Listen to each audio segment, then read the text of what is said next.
I think there are some significant patterns that are happening in the governance space. So we all know that there's a higher level of scrutiny, expectation, accountability being placed on directors of businesses, whether that's independent directors or directors working in the business, executive directors. And we're seeing some pretty interesting case studies around that.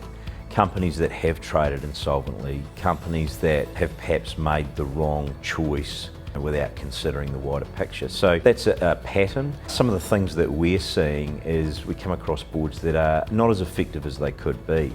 They've got long-term directors. They haven't got good professional development around the directors. They aren't having the conversation, who do we need around the board table based on the future success and the future strategy of the business. There's too much focus on compliance. So it's important, it's absolutely critical, but there's the and piece around the strategy and what should and what could the company be doing is often missing. So it's too operational. So very much agenda's outdated. They focus on the CE's report only. That's important for holding to account, but there's no real strategic discussions or certainly not as much time and focus put into that future discussion.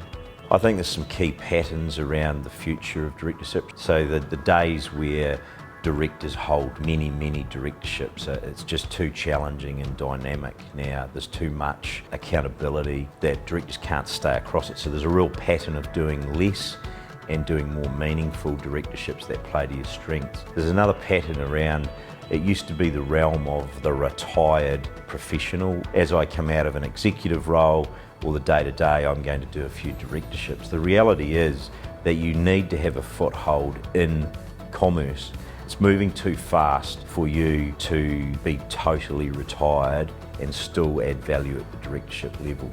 So that would sort of lead you to those that are future focused, that have ongoing professional development, that have some form of executive experience where they get to see what's happening in the market and understand the challenges that executives have.